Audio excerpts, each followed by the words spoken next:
San Francisco is a team who had a lot of questions headed into this offseason, but the biggest question by far is what they were going to do with their defensive coordinator position headed forward. It was clear Nick Sorensen and Steve Wilks were both downgrades from DeMeco Ryans and Robert Saleh, so the simplest solution for Kyle Shanahan with Robert Saleh being available is just going and getting him. And while not cheap, as he comes in at $4.5 million per season, which makes him the new highest paid defensive coordinator, I think it was the right decision. Since 2021, for instance, Robert Saleh's defense has been lights out. He was first in points per play, first in EPA per play, and third in success rate. Maybe more impressively though this season, his defense was top 5 in almost every single main statistical category, and as soon as he left, their defense fell into the back half of the league. So to say Robert Saleh is a good fit for San Francisco, I believe is a huge understatement. He's actually a defensive genius. He knows how to get the most out of his players, motivate his players,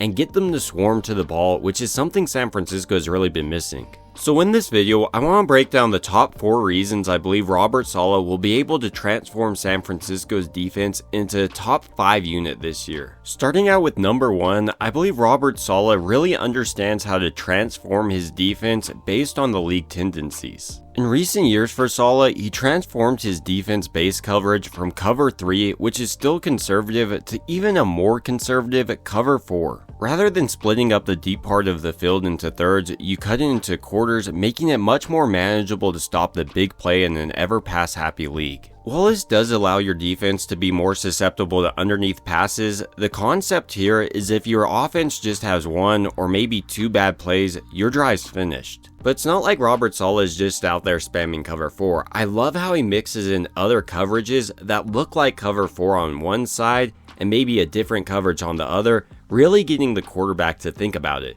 An example of this is cover 6, which looks like quarters on one side and the other side cover 2. This can get a quarterback to thinking possibly it's cover 2 man and not realizing there's a lurking defender in zone coverage that can pick off his pass. For example, if he's reading the side of the defense that looks like quarters coverage, he may expect this opposite DB to also be dropping into quarters, throw it underneath, and get picked off in the flat. Meanwhile, his run defense philosophy will work out perfectly for San Francisco. He loves to get his defensive line to penetrate in the backfield in a similar way Chris Kasarik does, as well as emphasizing gap responsibilities and bringing blitzes at opportune times to make sure that the offense is always off balance. But maybe what I'm most excited to see in this aspect of the game is the reunion of Robert Saleh and Fred Warner. He had a direct hand in selecting him in the 2018 draft, as well as Dre Greenlaw in the 2019 draft. So it will be really interesting to see how aggressively San Francisco tries to sign Greenlaw this offseason. Which brings me to point number 2. Saleh is going to help San Francisco pick out the right players on the defensive side. Like I was mentioning, he helped San Francisco pick out both Dre Greenlaw and Fred Warner,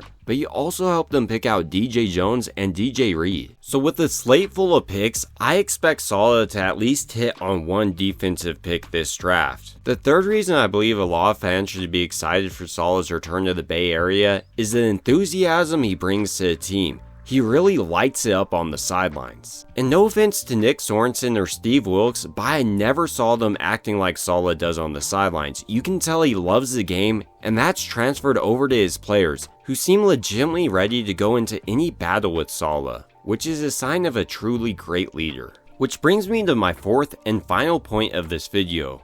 Robert Saleh is going to instill confidence in this entire team, most importantly Kyle Shanahan. For the last couple of years, it really seems like he hasn't trusted them to get it done in the biggest moments. With Saleh, he understands that he's going to make the right play call and he has his back. So even though San Francisco's regular season didn't go to the plan, this offseason is already off to probably the best start you could have hoped for.